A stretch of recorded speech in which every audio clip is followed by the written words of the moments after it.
ahí comenté algo de metabolismo en un punto de nuestras clases anteriores. Dentro del metabolismo, pues hay algo que es el metabolismo primario, que creo que sí lo mencioné cuando vimos generalidades, que tienen que ver con las principales rutas de metabolismo que van a abastecer de las principales moléculas a todos los organismos, bueno, a todo el organismo. Y este metabolismo primario implica fotosíntesis, respiración y ciclo de pentosas fosfato. Y son los tres que nosotros vamos a ver. Obvio, vamos a empezar por el punto de origen, y ese punto de origen pues es la fotosíntesis, ¿no? Pues vamos a empezar a hablar un poquito de fotosíntesis. Algunos ya recuerdan, lo han visto en otras materias. En fin, vamos a recapitular aquí. Sobre todo vamos a hacer énfasis en la importancia de lo que es la fotosíntesis. Primero vamos a ver el proceso bioquímico que se lleva a cabo, cómo se sintetizan los compuestos orgánicos de manera general, y luego vamos a ver... Ah, tengo un nuevo alumno o alumna. Qué bueno. Entonces, y después vamos a ver cómo los factores ambientales van a modificar o van a afectar la tasa de fotosíntesis para aumentarla o para disminuirla. Y estos factores ambientales que son importantes a considerar, pues cuando hablamos de cultivo de las plantas, ¿no? Eso lo vamos a ver en una segunda etapa, y por ahí vamos a ir mencionando algunas cuestiones importantes sobre fotosíntesis y la productividad, ¿no? Luego vamos a ver respiración, y al final hacemos un balance de respiración y fotosíntesis, que finalmente el balance entre ambos procesos fisiológicos pues va a dar cuánta biomasa se va a ir acumulando, ¿no? Eso lo vamos a ver en las próximas clases. Entonces vamos a empezar con fotosíntesis. Les voy a poner un video cortito para que ustedes lo vean. Lo voy a poner con sonido. Ya les puse, espero que lo escuchen bien. Y voy a quitar un momento mi video para que mi cámara, pues la voy a desconectar, para que ustedes escuchen y vean con mejor claridad el video. Si no lo están viendo bien o no lo están escuchando bien, pues ya me lo dicen, ¿no? Es un video muy cortito, solo que hace referencia a un aspecto importante de la fotosíntesis que a veces pues no lo tomamos mucho en cuenta, ¿no? Entonces, bueno...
Bueno, les decía, es un video muy cortito, pero es interesante porque nos hace retomar la importancia de la fotosíntesis. Generalmente nosotros la tomamos pues en cuenta como para productividad, sí es cierto, pero no debemos olvidar también que la presencia de la fotosíntesis cuando apareció evolutivamente, como lo acaban de ver en el video, modifica considerablemente pues todo el tipo de vida que había en ese momento. Dicho de otra forma, la vida que conocemos nosotros en el planeta ahora, toda esta biodiversidad es gracias a la fotosíntesis. ¿Por qué? Porque la fotosíntesis es el punto de partida de la formación de compuestos orgánicos.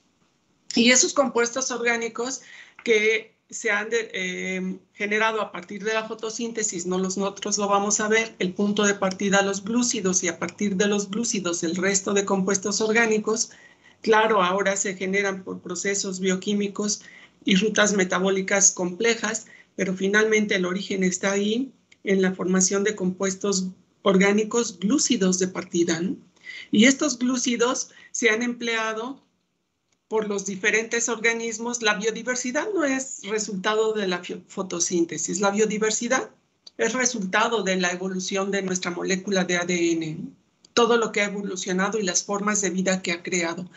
Pero esas formas de vida han sido posibles gracias a la presencia de compuestos orgánicos, porque todos estos organismos que vemos, plantas, animales y organismos como de menor talla o organismos inferiores, todos están constituidos, sus estructuras, de materiales orgánicos. Ya lo vimos cuando revisamos célula, las membranas celulares de lípidos, la presencia ahí de proteínas, el citoesqueleto de proteínas, el ADN, biomoléculas.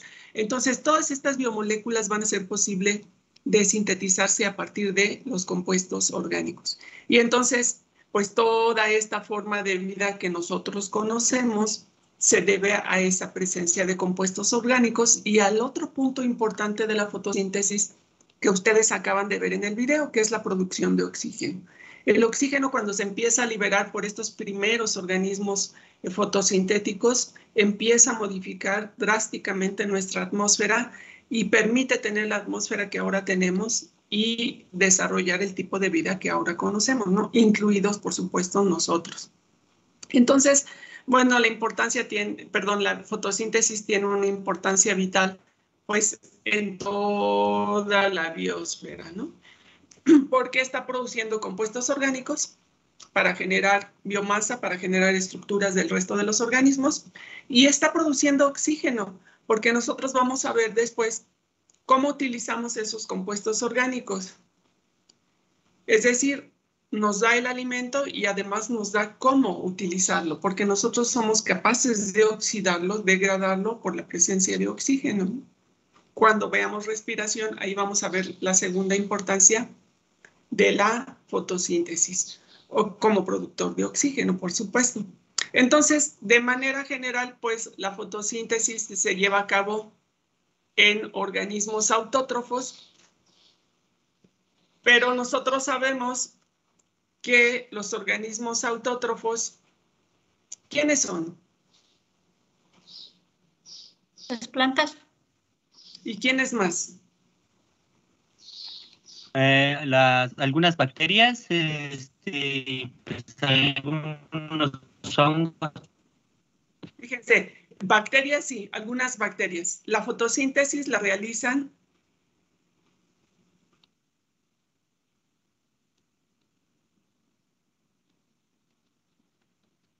¿quiénes son esos autótrofos? Por supuesto, las plantas, que son nuestro punto de interés, pero vamos a mencionar a los otros porque son súper importantes también.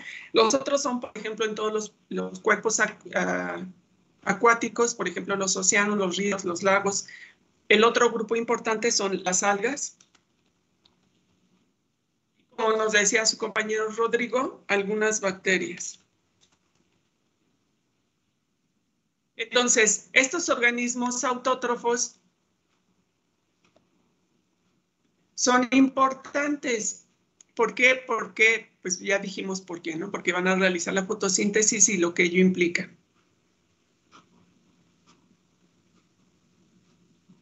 Nosotros, por supuesto, en donde nos vamos a enfocar es el proceso fotosintético en las plantas. Ahora, en las plantas la fotosíntesis se realiza principalmente ¿dónde? ¿En qué organismo?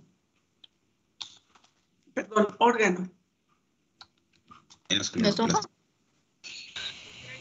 Entonces, en las plantas, muy bien, en las hojas. Nosotros sabemos, fíjense, todos los tallos verdes realizan fotosíntesis, o sea, hay fotosíntesis ahí, ¿no? Un poco pueden realizar, pero en realidad el órgano por excelencia donde se va a llevar a cabo la fotosíntesis y al mayor porcentaje son en las hojas.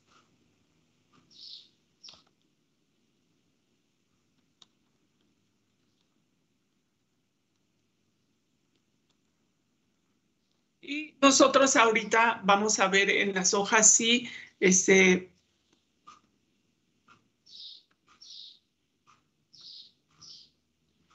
y en qué estructuras, ¿no? Entonces nosotros ahí estamos viendo una hoja y en la fotografía de abajo, ahí estamos viendo, es el corte de una hoja de maíz, ahí estamos viendo los diferentes tejidos, parte de lo que es el haz vascular, y todo esto que está aquí son las células del mesófilo, donde se va a llevar a cabo la fotosíntesis. Y de manera general, pues nosotros sabemos que la fotosíntesis es la transformación de CO2 ¿en qué? ¿En azúcares? No. En azúcar, en carbohidratos, ¿no? Entonces vamos a poner la ecuación general de la fotosíntesis.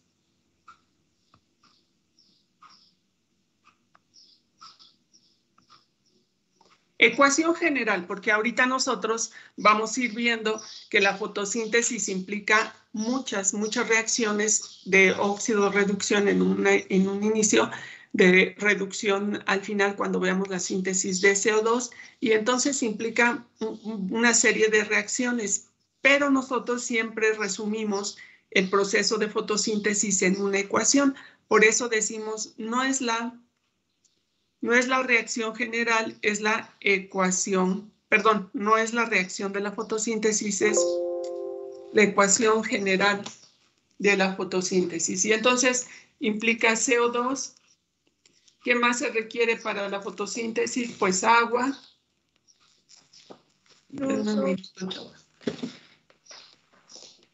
Perdón.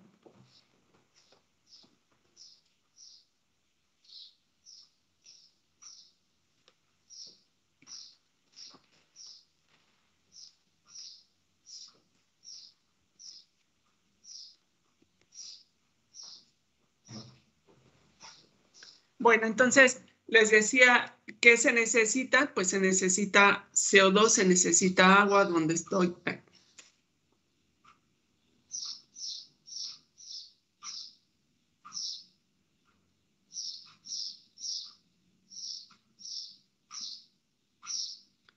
Entonces, la ecuación general, luego la vamos a ver con detalle, solo la vamos a poner para que recordemos, es CO2 más agua, y el CO2, el carbono del CO2, se va a utilizar para formar el carbono de la glucosa. C6, H12, O6, ¿no?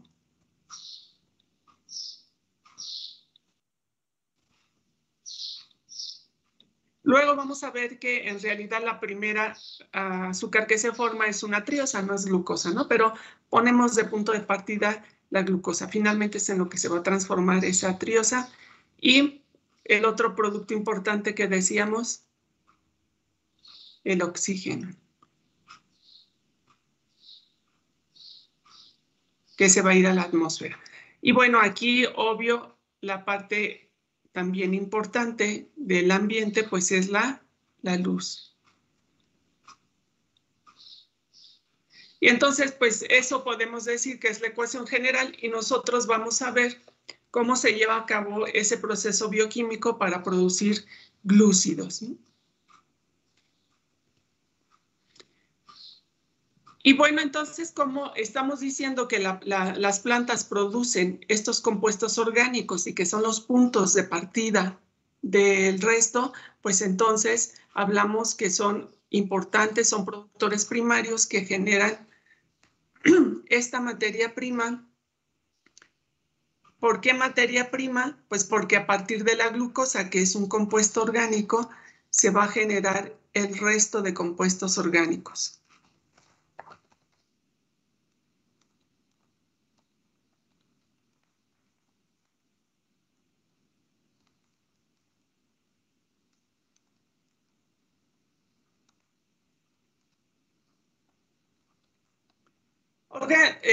El resto de compuestos orgánicos que la planta va a utilizar, ¿para qué? ¿Por qué materia prima? ¿Para qué?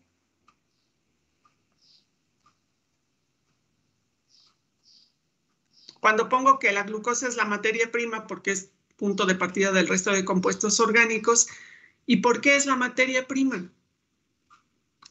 ¿O por qué la analogía con materia prima?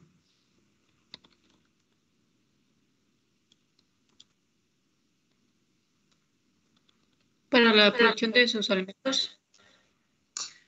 Fíjense, para la producción de todas las moléculas que va a requerir, para la que construya, y le voy a poner biomasa, y cuando ustedes empleen el término de biomasa, ahí están todas las biomoléculas orgánicas, e incluso los minerales, porque están ahí formando parte ya después de esas moléculas orgánicas, o se asocian, pues.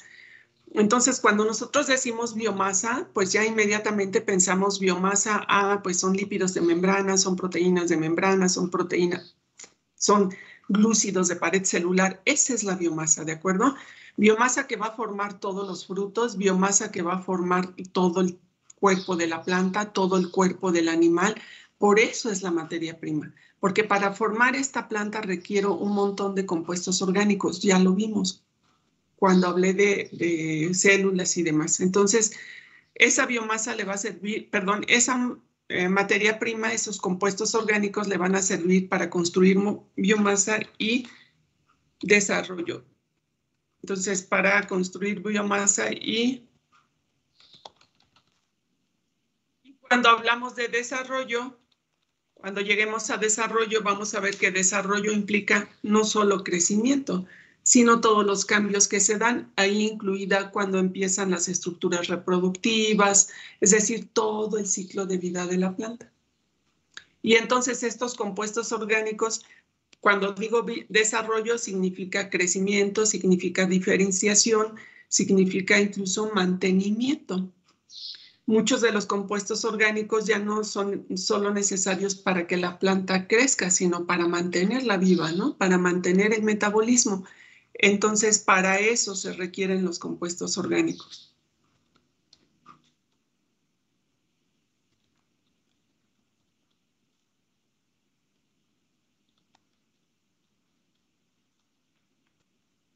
Incluso ahí voy a poner eso de defensa contra patógenos, porque representa la supervivencia y porque también, pues, cuando la planta se defiende a través de enzimas, por ejemplo, para degradar a las paredes, por ejemplo, un hongo, para degradar las paredes celulares del hongo. Entonces necesita un montón de compuestos orgánicos. Esas sustancias de defensa son compuestos orgánicos. Luego nosotros vamos a ver que esos compuestos orgánicos de defensa son parte del metabolismo secundario, por ejemplo, compuestos fenólicos, alcaloides, en fin, ¿no? Pero esos siguen siendo compuestos orgánicos. Entonces, para todo lo que va a hacer la planta requiere eso.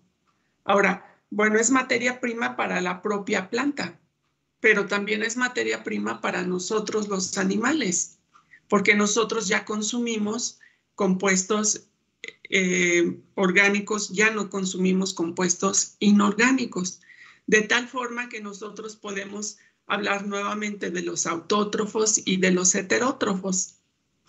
¿Puedo quitar esto, jóvenes? Sí, profe.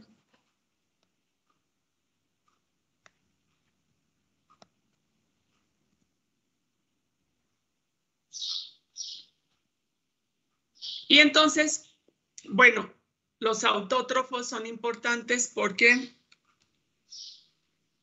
porque van a producir materia prima, van a producir compuestos orgánicos. ¿Cómo definimos a un autótrofo? Que pueden generar su propio alimento. Pueden generar su propio alimento. ¿Y qué significa eso?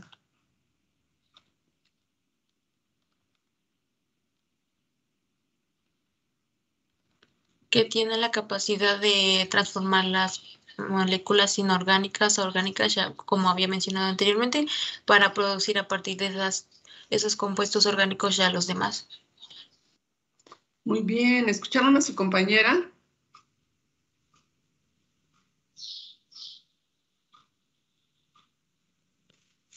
Muy bien, Catherine. Lo que nos dice su compañera es eso. ¿Qué significa propio alimento? Perdón. Chistes.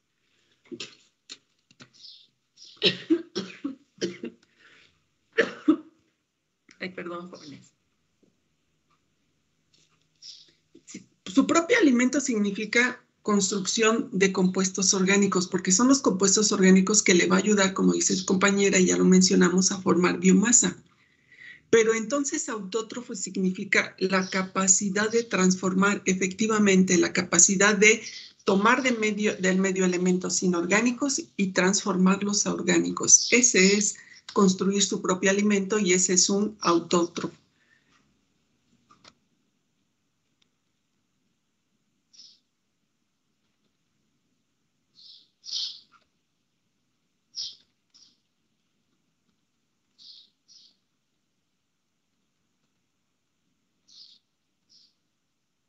Acuérdense, cuando vimos nutrición, yo les decía que la nutrición es tomar del medio elementos para formar compuestos que requiere el organismo para su crecimiento. Bueno, los autótrofos tienen la capacidad de tomar elementos inorgánicos del medio y transformarlos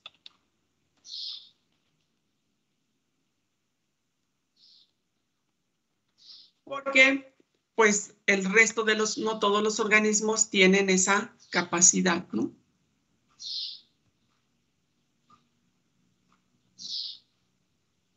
Entonces, un autótrofo, como nos decía su compañera, pues es un organismo capaz de transformar compuestos inorgánicos a compuestos orgánicos.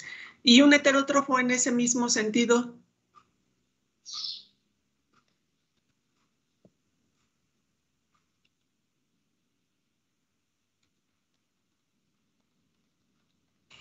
Que ellos se van a alimentar de los autótrofos, es decir, se va a hacer su fuente de alimentación. Muchas gracias, Yulisem. Un heterótrofo exactamente es incapaz de producir compuestos orgánicos a partir de inorgánicos y por lo tanto los tiene que tomar de su dieta. En su dieta, es decir, lo que decía su compañera, se alimentan de los productos que generan los organismos autótrofos.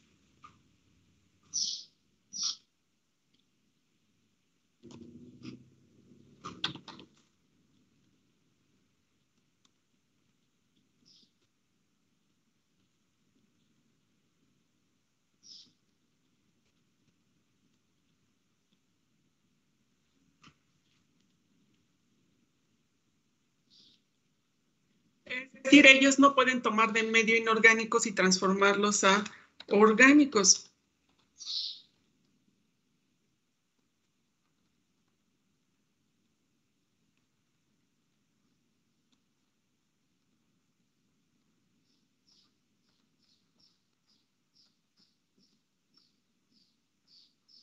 Y entonces, ¿eso qué significa? Lo que significa es que van a depender, siempre vamos a depender nosotros de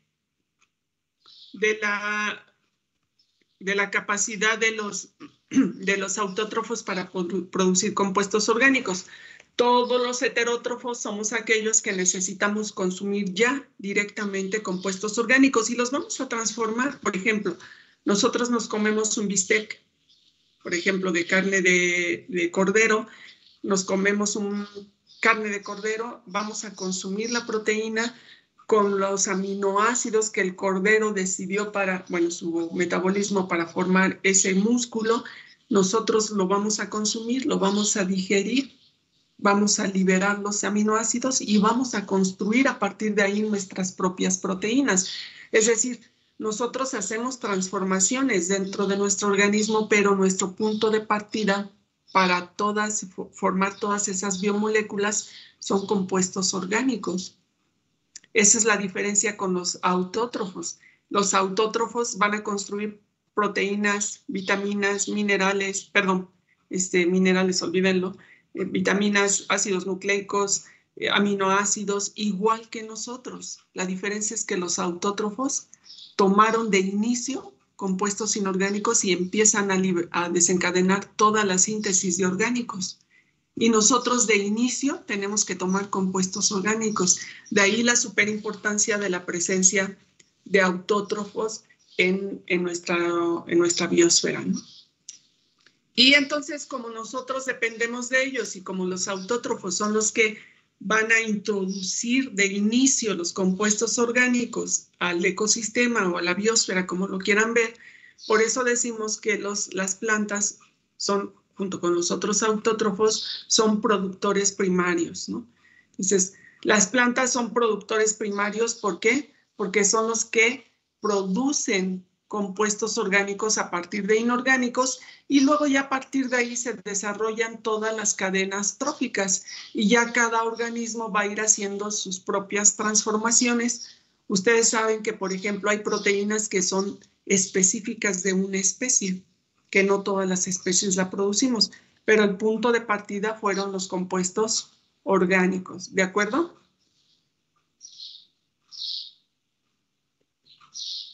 Ahora, para esa, ustedes están viendo ahí en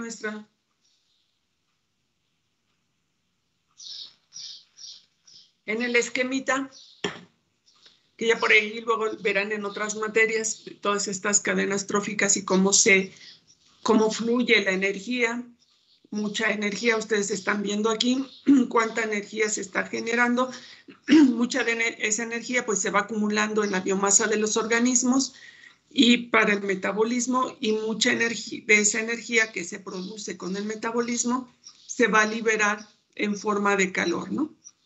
Pero aquí hay una parte importante que nos está indicando energía luminosa, el punto de partida para esa incorporación o esa, mejor dicho, transformación de compuestos inorgánicos a orgánicos.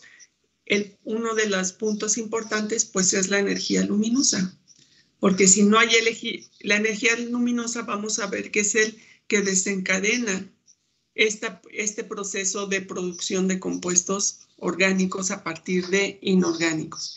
Entonces por ahí nosotros en la práctica pues ya habíamos visto un poquito de eso, habíamos mencionado, ahorita lo vamos a ver con un poquito más de detalle, perdón, y simplemente vamos a decir, en función del esquemita que estábamos viendo aquí, de cómo fluye la energía en los diferentes niveles tróficos, nosotros vamos a decir pues que la energía que fluye en los ecosistemas, en su gran mayoría proviene ¿de dónde?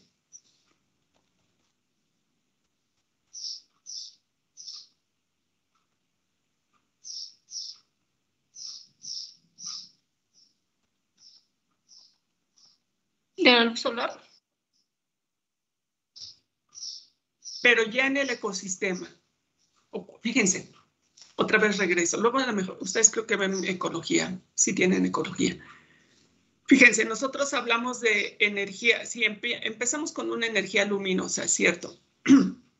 Que entra, pero los ecosistemas están formados por organismos y toda la parte abiótica y biótica, ¿no? Pero los ecosistemas, digamos, un gran componente importante de los ecosistemas son los organismos vivos, el componente biótico, perdón.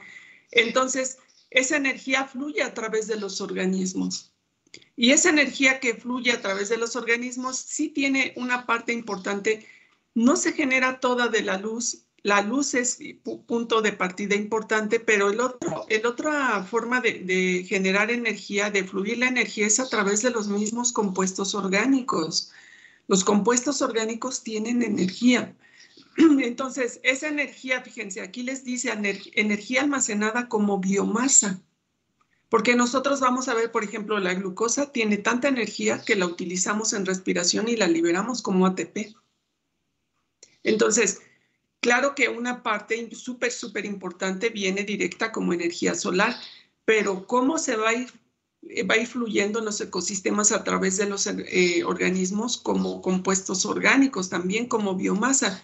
Y esa biomasa, esa gran cantidad de biomasa que va a formar parte de los ecosistemas, si ustedes hablan, por ejemplo, de un bosque, desde los grandes árboles, el extracto inferior, los microorganismos, los organismos que están dentro del suelo, que ya no son micro, por ejemplo, todas las larvas, arañas, insectos, todo lo que hay ahí.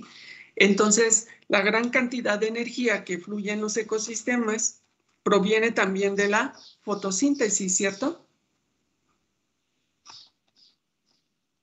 Sí. Entonces, cuando les digo, luego ustedes van a ver ecología, que no llevan en este semestre, creo que lo van a llevar más adelante, ¿no? Y van a ver un poquito pues más a detalle de esto, pero no deben olvidar que también hay un flujo de energía a través de los organismos.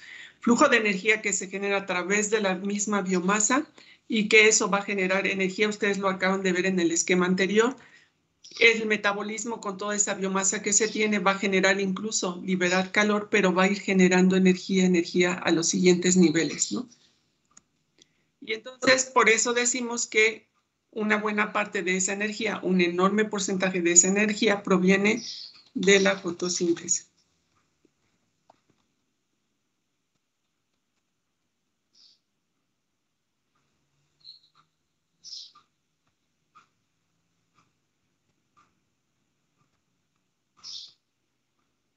Y bueno, esto para resaltar pues la importancia de la fotosíntesis. Fíjense, no solo es si vamos a tener más hojas, no, la fotosíntesis es lo que sostiene el tipo de vida que conocemos, ¿no? ¿Por qué? Porque genera compuestos orgánicos. No podemos decir que si no hubiera fotosíntesis no habría vida, no, porque antes de la fotosíntesis ya se desarrollaban algunos tipos de organismos que de hecho todavía existen por ahí. Si ustedes usaron prepa o prope, seguramente hablaron de bacterias, de las arqueas o arquebacterias, y algunas de ellas pues realizan mecanismos similares, pero no llevan a cabo esta formación de compuestos orgánicos de la forma que lo hacen los autótrofos. Así que existiría tal vez otro tipo de vida, ¿no? No la que conocemos, alimentándose de otros compuestos. Ustedes saben que hay bacterias que se alimentan, por ejemplo, de los sulfuros y demás, ¿no? Bueno, como decía hace un momento su compañera, para la fotosíntesis, y lo marcamos en nuestro esquema general, para la fotosíntesis, para que se lleve a cabo, es súper importante que haya luz. Nosotros luego vamos a ver un poquito más a detalle y vamos a ver que en el día, una vez que empieza a salir la luz, empieza una parte de la fotosíntesis y ya no se va a detener mientras haya luz. Y si se va la luz, es decir, si ya se hace de noche y se va la luz, se detiene invariablemente la fotosíntesis. Y ustedes pueden manipular esto en ambientes cerrados, por ejemplo, en invernaderos. Ustedes pueden dejar todo el tiempo la luz o un fotoperiodo largo. Luego vamos a empezar a hablar de plantas C4, por ejemplo, y por ahí mencionaremos algunas cosas más, ¿no? Ahorita vamos a ver cuál es el papel de la luz para la fotosíntesis. Entonces, de todo el espectro de radiación electromagnética del Sol, ustedes están viendo aquí rayos cósmicos. Por ejemplo, ahí vemos rayos cósmicos, rayos gamma, rayos X, el infrarrojo, el microondas, ondas hertzianas y más para acá, ¿no? Dentro de todo ese espectro de radiación hay un pequeño espectro que están viendo aquí, esto que está aquí, que es el espectro de luz visible. Visible porque nosotros lo podemos distinguir. Nosotros podemos distinguir qué longitudes de ondas vienen en ese espectro cuando nosotros, por ejemplo, vemos el arco iris. Ahí se descompone esa luz blanca que viene, esa luz visible, se descompone en todos sus colores y nosotros podemos observarlas. El violeta, el azul, ciano, verde, amarillo, naranja y rojo, que son los colores del arco iris. Bueno, ¿por qué nos importa mencionar esta parte? Porque esta luz, que es el espectro de luz visible, esa luz se refiere a la luz que las plantas absorben para la fotosíntesis.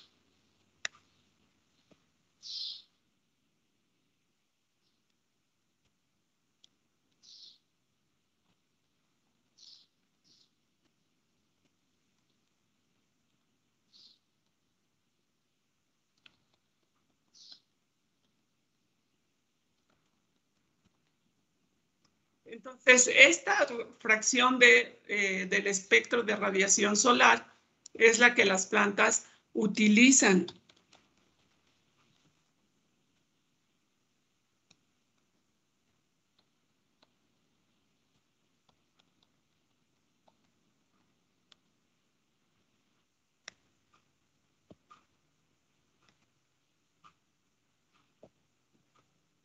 Entonces, utilizan este espectro. ¿Qué quiere decir? Entonces, el espectro de luz visible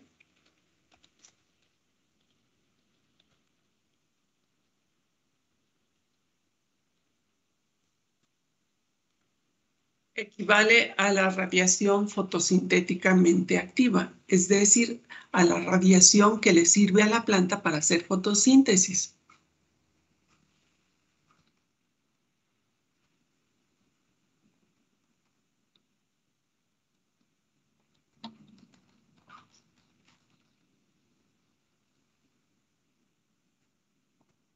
Que ustedes en los libros de fisiología van a encontrar como par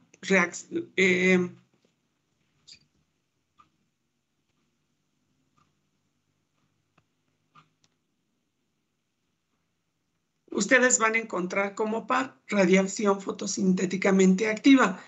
Equivale al espectro de luz visible. Estos longitudes de onda que nosotros vemos como con diferentes colores en el arco iris. Y ustedes ahí están viendo pues la frecuencia y la longitud de onda. ¿Desde dónde van? De los 380 aprox a los 750 nanómetros. Lo que están viendo ahí.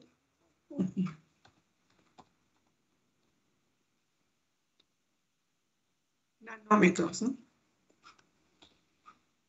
Y entonces eso es lo que la planta va a utilizar. Ahora nosotros en la clase, cuando vimos lo de filtros de colores, decíamos que esta luz que viene en la radiación electromagnética, pues no va a ser igual a lo largo del día con las mismas inclinaciones. Si nosotros quisiéramos medir estas longitudes de onda, vamos a ver que en la mañana no es lo mismo que en la tarde. No son la misma proporción de las longitudes de onda vienen ahí, pero no son las mismas proporciones, ¿no?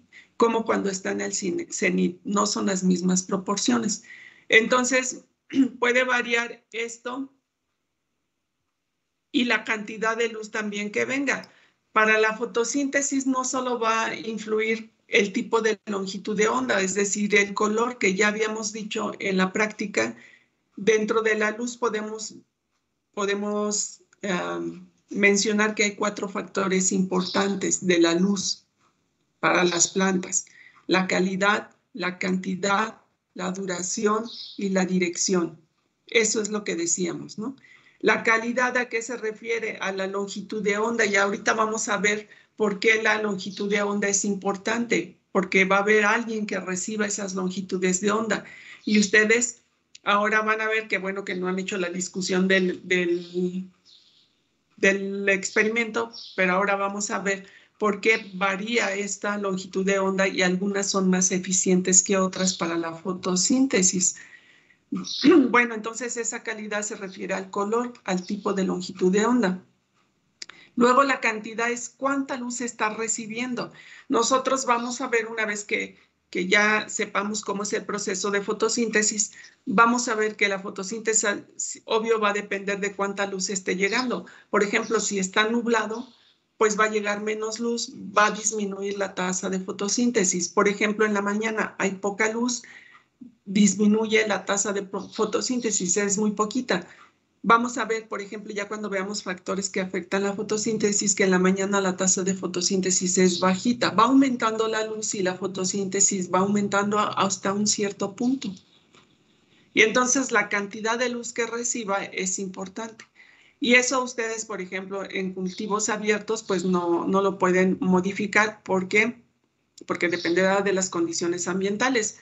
Pero ustedes ya luego en los cultivos aplican, por ejemplo, las mallas sombras, que por ahí también tenemos un artículo para discutir, que obvio un objetivo es disminuir temperatura, pero también modifican las longitudes de onda para fotosíntesis y ahora pues empleando con colores diferentes, algo como lo que ustedes hicieron en su experimento.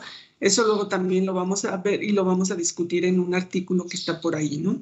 En sus lecturas. Y luego, ¿cuánto duran? Obvio, si el día es más largo, hay mayor iluminación, va a haber mayor captación de luz y eso va a favorecer la fotosíntesis. Ya les digo, lo vamos a ver con un poquito más a detalle, ¿no? Entonces, fotoperiodos cortos, pues la fotosíntesis se va a realizar solo en ese pequeño periodo que haya de luz. Si es más, pues va a poder realizarse más tiempo. Ahora, habrá especies, porque por eso se distribuyen especies diferentes en diferentes regiones, porque nosotros sabemos que el fotoperiodo, la duración del día, depende pues de dónde estamos, de la época del año, etcétera, ¿no? Ahorita lo vamos a recordar, que ya lo mencionamos en la práctica.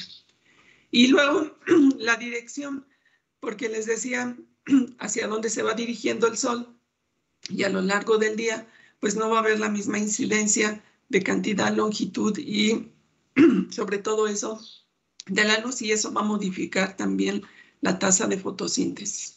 Ahora, eso también cuando ustedes generan cultivos, generalmente también luego se ve la orientación para aprovechar la mayor captación de luz a lo largo del día.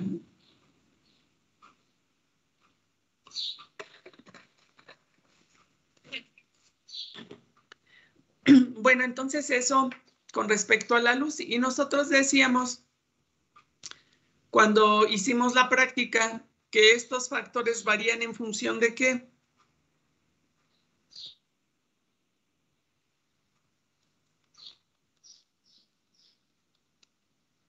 Ya se fueron a desayunar. ¿No sería la posición geográfica? Varía de acuerdo a la región geográfica, muy bien.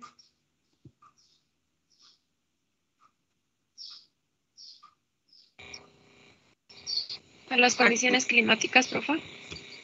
Entonces, sí, pero esas condiciones climáticas, por ejemplo, si está nublado, a esa cuestión, sobre todo si está nublado, ¿no? Pero también esas condiciones climáticas de periodos, por ejemplo, de lluvias y nubosidades, y si hay presentes por allí montañas, la dirección de los vientos. Lo que pudiera afectar aquí en cuestión ambiental es la nubosidad, ¿no? Pero de manera general, pues sí, a la región geográfica.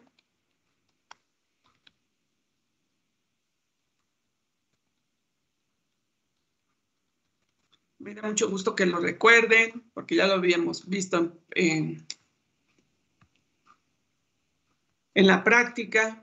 Estos factores dependen, pues lo acabamos de decir.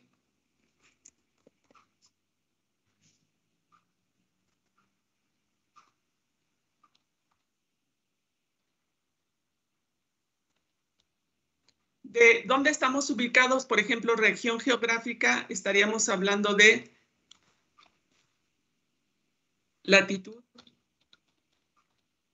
e incluso de altitud. Porque, por ejemplo, nosotros sabemos, pues no va a ser lo mismo si estamos a 200 o a nivel del mar o estamos a 2000 metros sobre el nivel del mar, ¿no?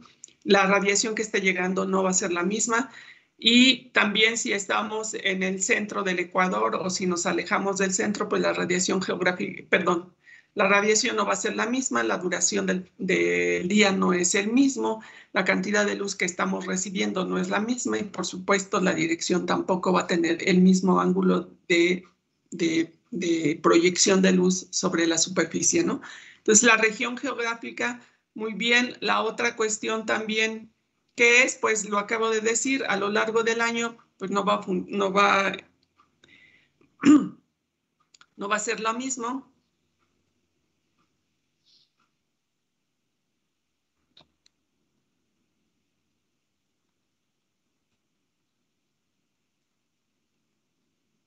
Entonces nosotros no recibimos la misma radiación solar en primavera, en verano, por ejemplo, ahora que vengan a esta zona de donde está Chapingo, a la zona centro, en verano pues la radiación solar es mucho más fuerte, mayor cantidad de radiación nos está llegando, en invierno disminuye un poco y entonces también depende del periodo del año. ¿De qué más?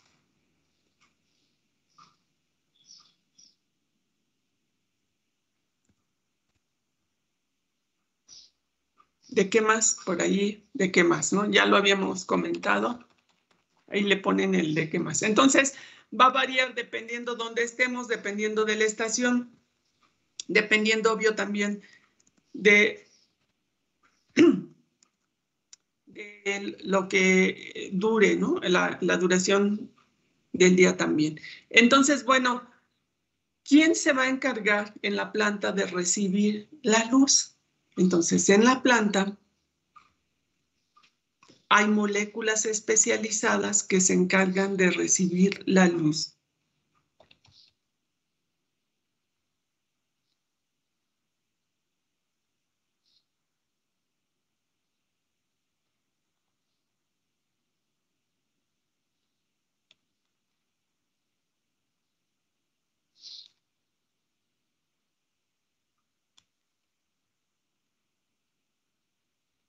Son los pigmentos.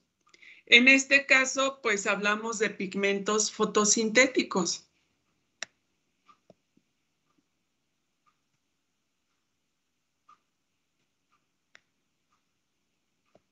¿Quiénes son esos pigmentos fotosintéticos? ¿Se acuerdan? La clorofila, profe, el color verde. Muy bien. Uno que es fundamental es la clorofila, que es lo que le da el color verde.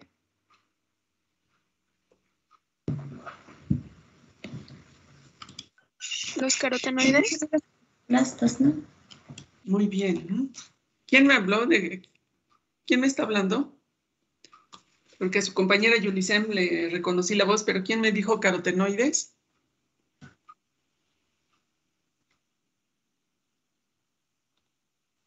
Ventura Castellanos. Entonces, como nos dicen sus compañeras, ¿quiénes son estos pigmentos fotosintéticos? Pues son las clorofilas en primer lugar.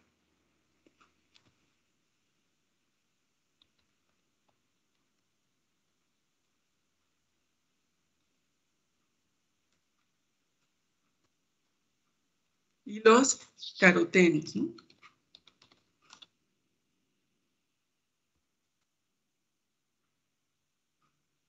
O carotenoides.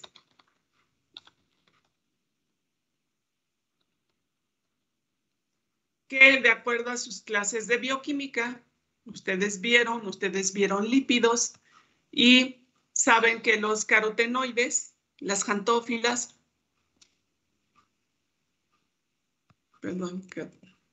los carotenoides y las xantófilas son tipos de lípidos, son terpenos. Bueno, principalmente estos se van a encontrar. Hay otros pigmentos, sobre todo en las algas, pero en las plantas básicamente son carotenoides. Dentro de carotenoides y xantófilos que pertenecen a lo mismo son terpenos y las clorofilas, ¿no? Que le dan el color verde.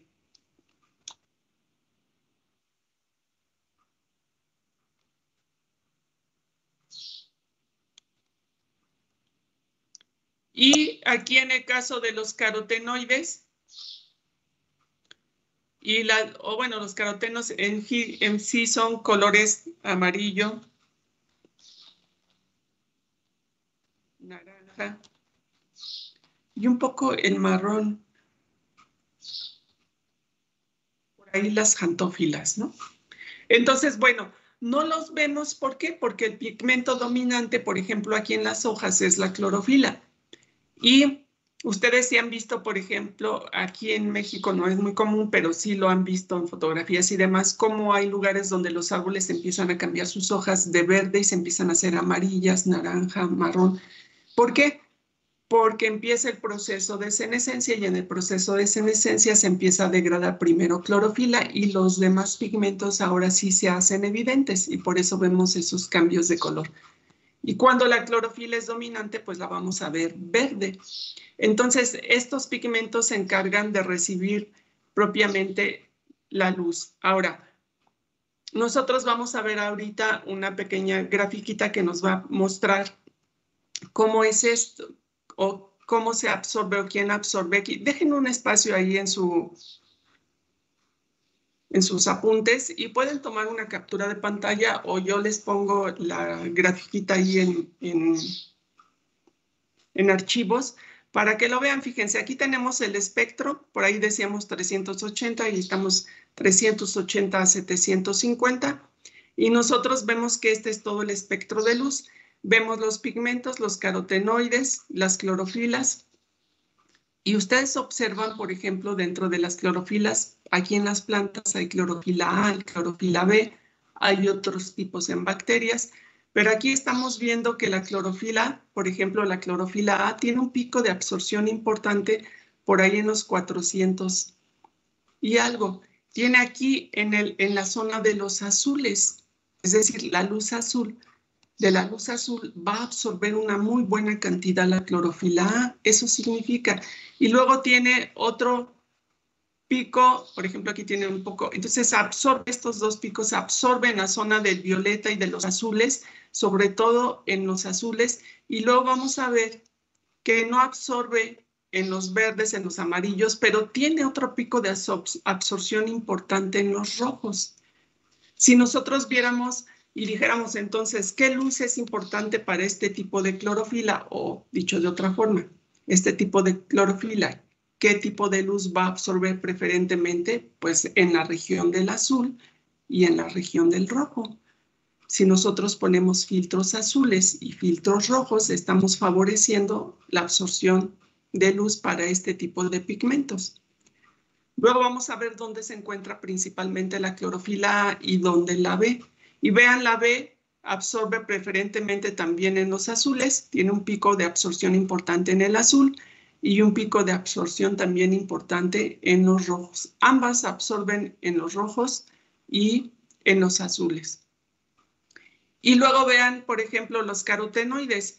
Ahí hay una gama importante decimos carotenoides, pero son varios tipos de moléculas que forman estos carotenoides.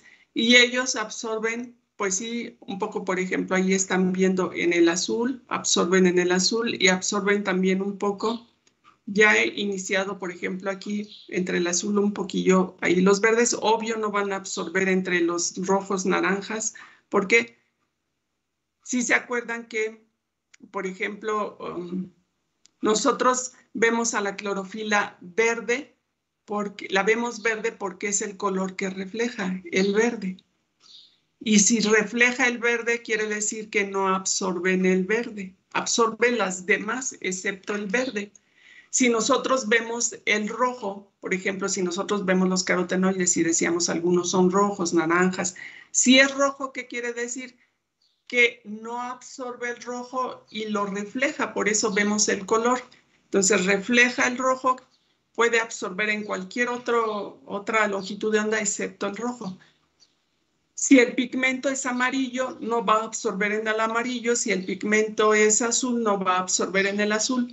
Entonces el color que vemos es el que no absorben, es el que reflejan. Los demás los pueden absorber, ¿no? Entonces, fíjense, lo que está pasando aquí es que esta combinación de pigmentos lo que va a asegurar es que la planta pueda absorber la mayor cantidad de luz de todo el espectro visible. es decir, aprovechar el espectro visible. Si hubiera solo un tipo de color de pigmentos, solo ese color del pigmento no se absorbería para nada. En esos colores no se absorbería. Y al combinar pigmentos, lo que se hace es aprovechar el espectro de luz visible.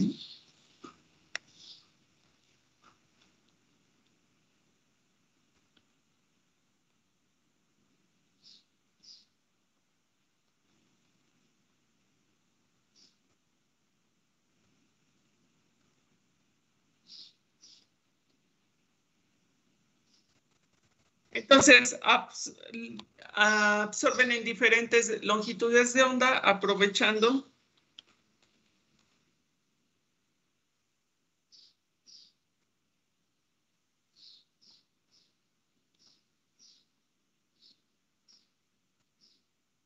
y aprovechando todo el espectro de luz, ¿no? Ahora, ¿para qué quieren la luz? Eso es lo que vamos a ver ahorita.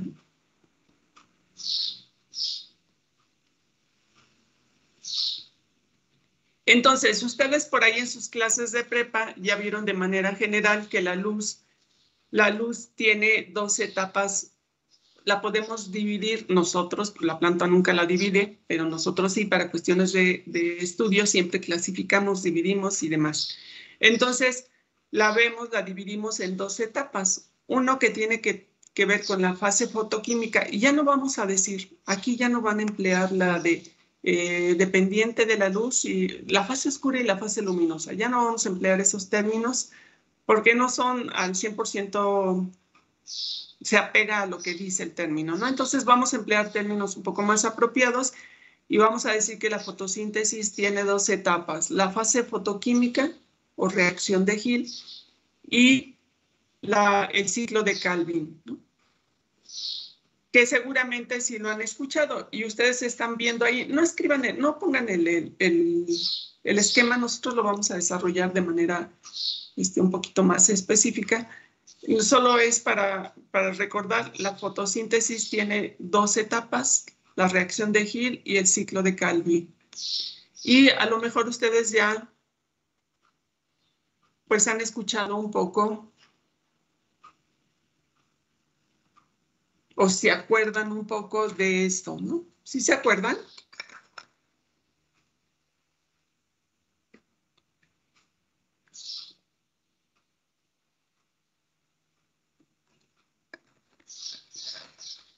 ¿Quién es de prope? ¿Quién hizo prope? ¿Quién de prope llevó las plantas y su funcionamiento como optativa? Yo, profe. ¿Uriel? Sí. ¿Y quién pues más o menos por ahí deben recordar algunos si vieron esto, y los que vieron prepa, pues en prepa lo revisan un poco, ¿no? Entonces, bueno, hablamos de la fotosíntesis.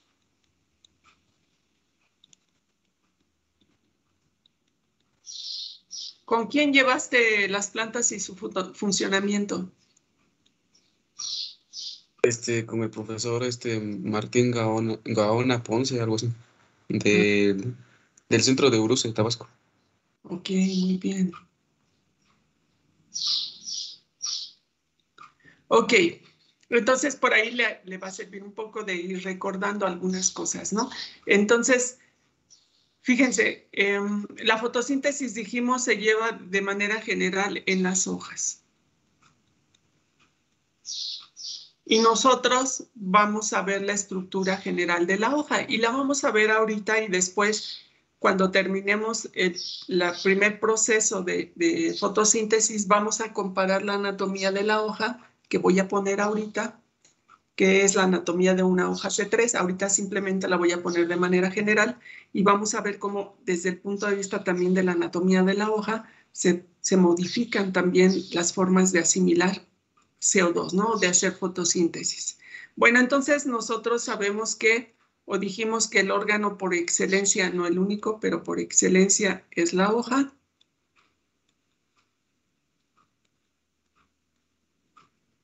Y dentro de la hoja yo voy a hacer un corte transversal.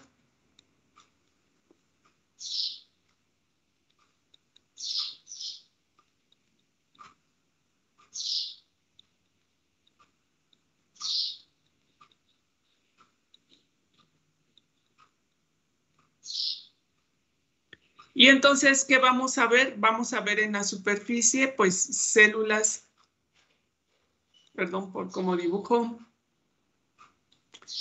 Es que a veces, no sé a qué se debe, pero a veces funciona muy bien mi lápiz. A veces me da mucha lata. Bueno, entonces ponemos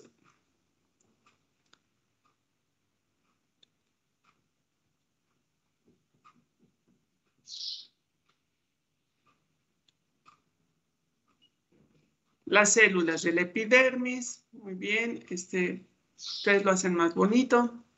Epidermis arriba, epidermis abajo. En las células del epidermis, por ahí vamos a poner unos estomas, células oclusivas, que por cierto ustedes investigaron mecanismos de apertura y cierre de estomas, ¿cierto? ¿Sí hicieron la tarea?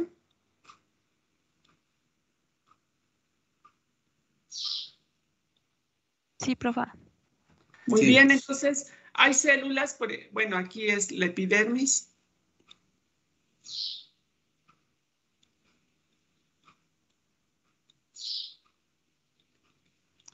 Los estomas.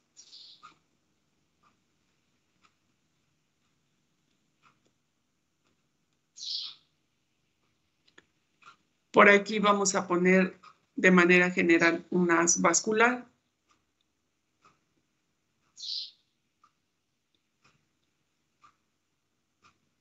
Que sería una nervadura. Las nervaduras que vemos aquí en las hojas, pues ahí va xilema y floema.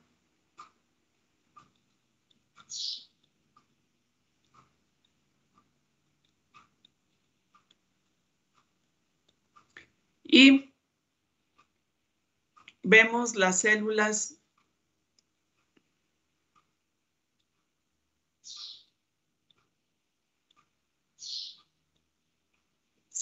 en empalizada por la disposición que tienen y células que están un poquito más separadas, ¿no? Y en una posición diferente.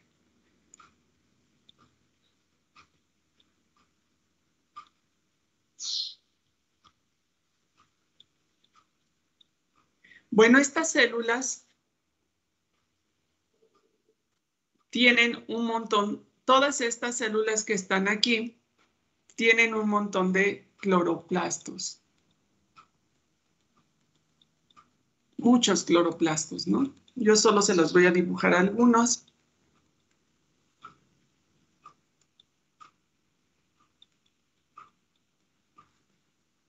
En lata se metió una mosca.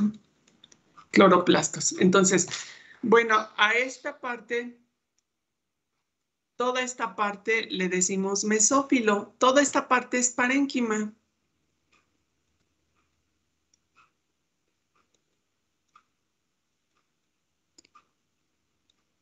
El mesófilo está constituido de parénquima, de células de parénquima que ya vimos al inicio de nuestro curso.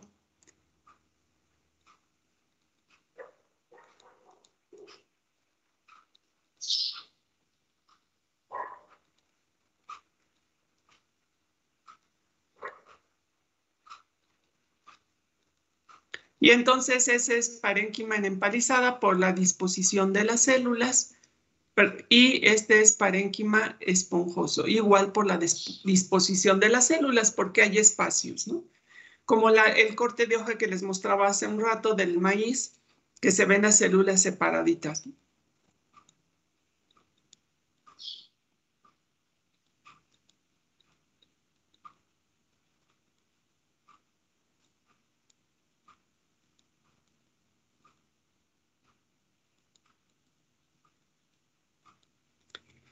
Este mesófilo es el que realiza la fotosíntesis.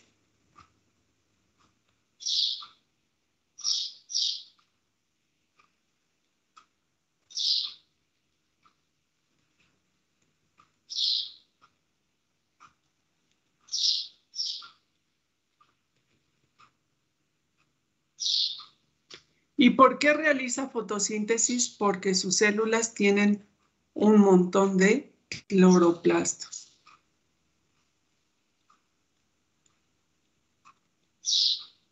Entonces, si hay cloroplastos, hay fotosíntesis. Por ahí me avisan 10 minutos antes de que vaya a acabar la clase, ¿no, jóvenes? Por favor.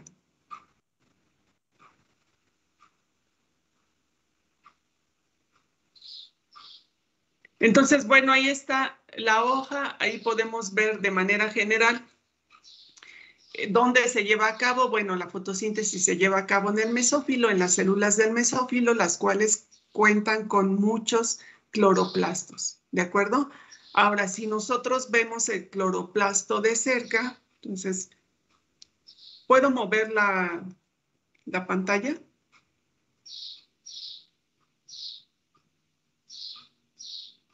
Ya se fueron. No, por favor. Sí, profe. ¿No se fueron o no la muevo? ¿Sí se No, fueron? sí la puedo mover. Gracias. Entonces, si nosotros, ahorita lo regreso para que lo veamos completo, ¿no? Si nosotros nos ubicamos en el cloroplasto,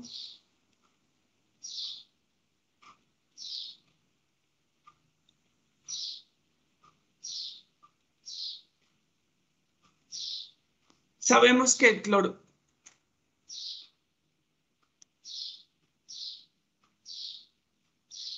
que el cloroplasto tiene una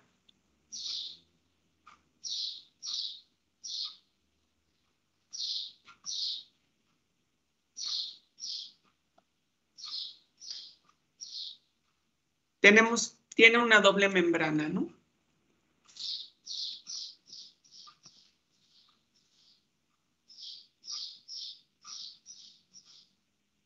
Bueno, ustedes lo hacen más bonito. Les digo que mi pluma de repente me da mucha lata.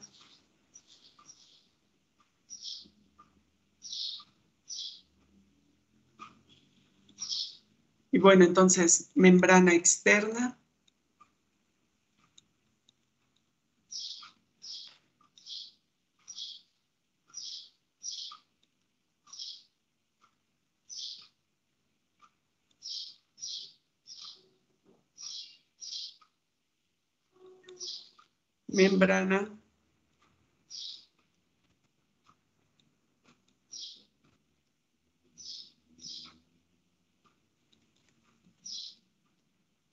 Membrana interna, y al interior pues hay un montón de pequeñas vesículas aplanaditas, es decir, están rodeadas de membrana y están unidas, apiladas unas con otras, y estas están unidas pues a otras vesículas.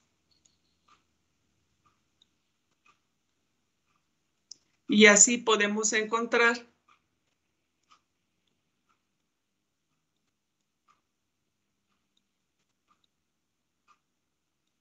pues un montón, ¿no? Cada una de estas estructuras, bueno, así está lleno todo el cloroplasto, cada una de estas estructuras se llama grana.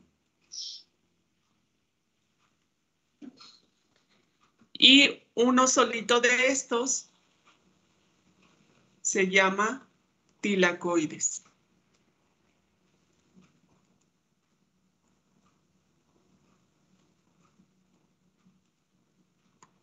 Y esta parte, bueno, aquí nosotros ahorita no nos interesa esta parte, pero nosotros sabemos que hay un montón de proteínas, de enzimas, hay ribosomas. El cloroplasto tiene su propio ADN.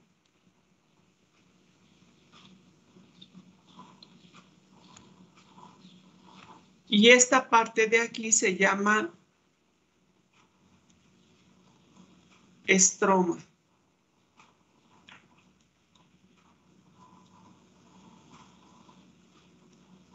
Estroma del cloroplasto. Bueno, si nosotros observáramos el tilacoides un poco más de cerca, ¿Qué onda con este lápiz? Veríamos igual doble membrana. Membrana externa y membrana interna.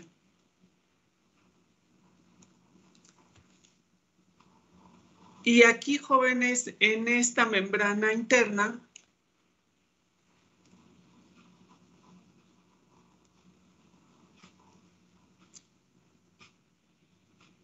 no veo dónde está mi cursor. Aquí en esta membrana interna es donde van a estar todos los pigmentos. Perdón, en la membrana, es algo de la membrana, pero en la membrana ustedes dibújenos, en la membrana ahí, en toda la membrana interna están los pigmentos fotosintéticos.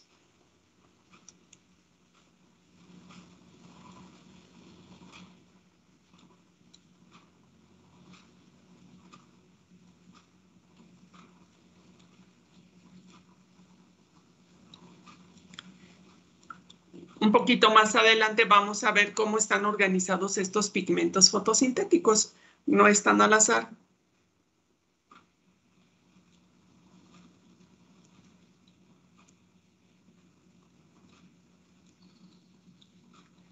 De tal forma que si allí están los pigmentos, ¿qué significa? Significa que aquí en los tilacoides se va a llevar a cabo la reacción de Hill.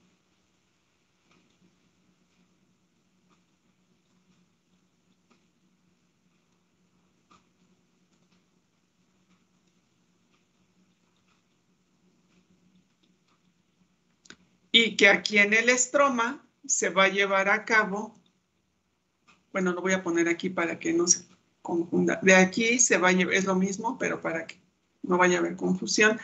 Aquí en el estroma se va a llevar a cabo la reacción o ciclo de Calvi.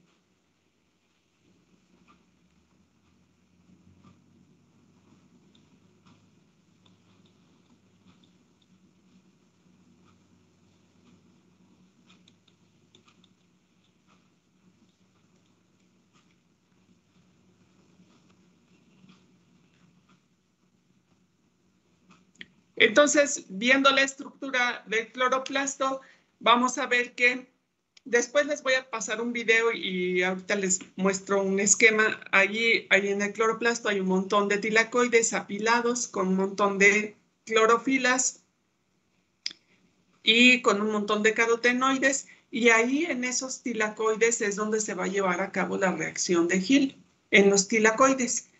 Y ya en el estroma, cuando ya se produjo la energía química, entonces ahí se va a llevar a cabo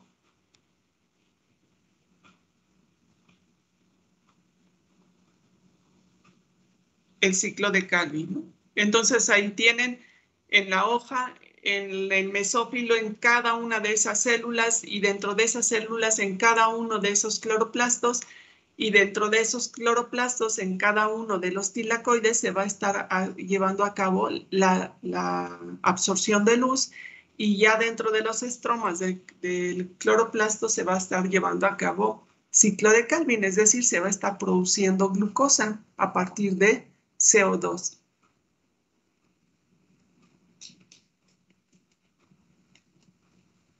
Entonces, ahorita nosotros vamos a ver. ¿Puedo quitarlo?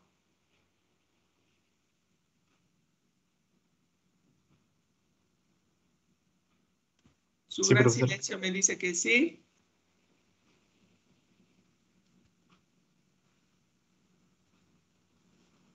Entonces, pues ahí está el esquema visto más bonito. Entonces ahí están la epidermis, las células del epidermis, los haces vasculares, las células del mesófilo, parénquima esponjoso, parénquima empalizada, y esas células están llenitas de cloroplastos. Y bueno, en cada uno de estos cloroplastos vamos a ver los tilacoides y muchos tilacoides formando granas, y ahí se va a estar llevando a cabo la reacción de Hill. Ahora, ¿para qué se lleva a cabo la reacción de Hill? ¿Cuál es la finalidad principal?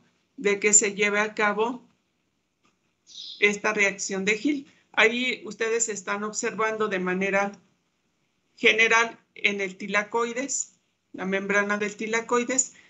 Ahí se van a encontrar organizados los pigmentos fotosintéticos y una cadena transportadora de electrones que ahorita vamos a ver, ¿no?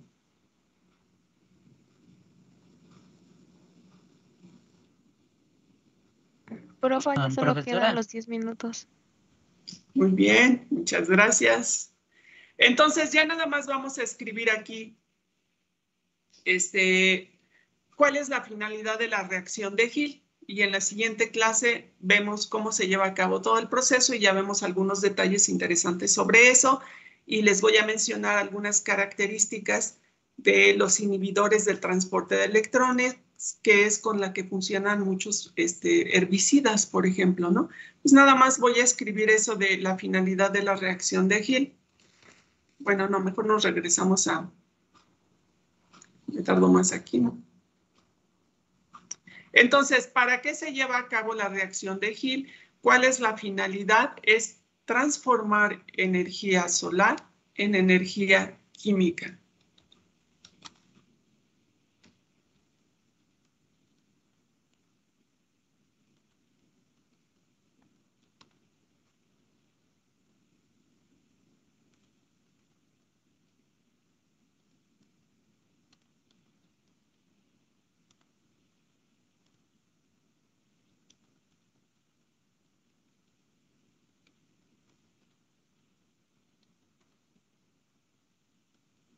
¿Por qué va a hacer esto la planta? Ustedes van a ver que es todo un show, lo que hace la planta, pero ¿por qué lo va a hacer? Necesita hacerlo porque la planta no puede utilizar energía solar en su metabolismo, ¿no? Entonces, necesita forzosamente utilizar energía química. ¿Cuál es la energía química? Pues la energía que está en moléculas como el ATP, en enlaces. Dentro de las moléculas hay energía, a eso se refiere con energía química. Y la energía solar, pues viene en fotones, esa no puede entrar al metabolismo, de tal forma que evolutivamente la planta se creó un mecanismo para transformar esta energía de este fotón que atraviesa la planta y llega hasta los cloroplastos, este fotón, y la planta lo absorbe la energía del fotón y con un proceso muy elaborado lo transforma en energía química. Es decir, esta energía la va a meter en energía de enlaces de moléculas orgánicas y listo. Con eso obtiene la energía para hacer su propio metabolismo, ¿no? Entonces, la próxima clase vemos cómo se lleva a cabo esto. Y por ahí, de tarea, vean, de tarea por aquí la anoté. Bueno, de tarea, solo cuál es el papel del manganeso en el transporte de electrones, o búsquenlo como complejo generador de oxígeno.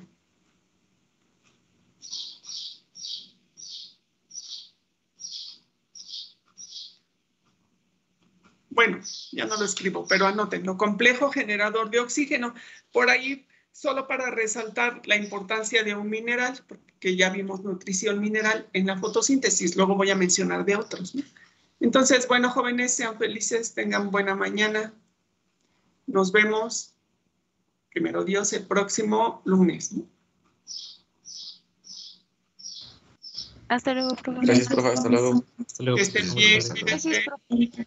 Bye.